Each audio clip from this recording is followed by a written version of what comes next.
السلام علیکم۔ سلطان محمود غزنوی کو ایک رات کافی کوششوں کے بعد بھی جب نیند نہیں آئی تو اپنے غلاموں سے کہنے لگے، لگتا ہے کہ کسی مظلوم پر آج کوئی ظلم ہوا ہے، تم لوگ گلیوں میں پھیل جاؤ اور اگر کوئی فریادی نظر آئے تو اسے میرے پاس لے کر آؤ۔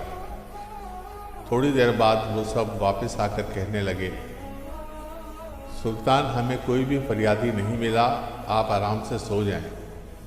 سلطان کو جب پھر بھی نیند نہیں آئی تو وہ کپڑے بدل کر خود محل سے باہر نکلا۔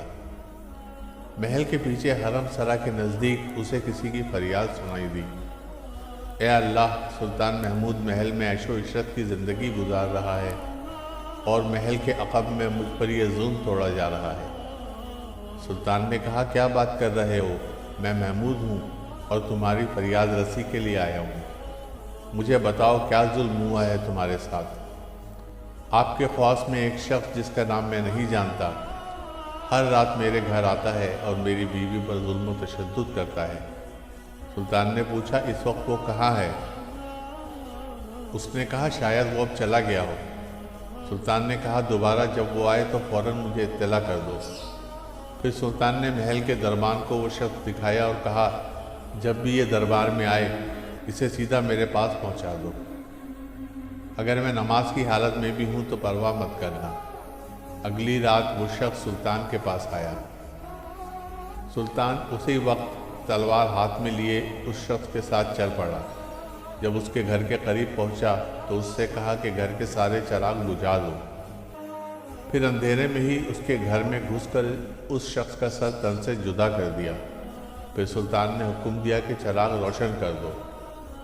روشنی میں اس ظالم شخص کا چہرہ دیکھا اور سجدے میں گر پڑا۔ پھر گھر کے مالک سے کہا، اگر کچھ کھانے کو ہے تو لے آؤ، مجھے بہت سخت بھوک لگی ہے۔ وہ شخص ایک سوکھی روٹی اٹھا لایا جسے سلطان نے بڑی رغبت سے کھایا۔ وہ شخص سلطان سے پوچھنے لگا، چراغوں کو بجھانا، سجدہ کرنے اور روٹی طلب کرنے کے پیچھے آخر کیا ماجرا ہے؟ سلطان نے فرمایا، میں نے جب تمہاری داستان سنی تو سوچا کہ میری سلطنت میں ایسا ظلم کرنے کی ہمت صرف میرے کسی بیٹے کو ہو سکتی ہے۔ اندھیرا کرنے کو اس لیے کہا تھا کہ باپ کی شفقت میرے انصاف کے راستے میں حائل نہ ہو جائے۔ چراغ جلنے پر جب میں نے دیکھا کہ وہ میرا بیٹا نہیں ہے تو میں سجدہ شکر بجا لایا۔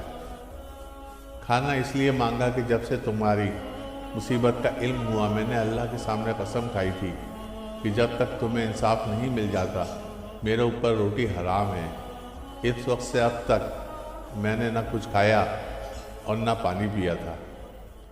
دوستو، اگر آپ کو ہماری ویڈیوز اچھی لگتی ہیں تو پلیز اس کو لائک، شیئر اور سبسکرائب کریں۔ شکریہ۔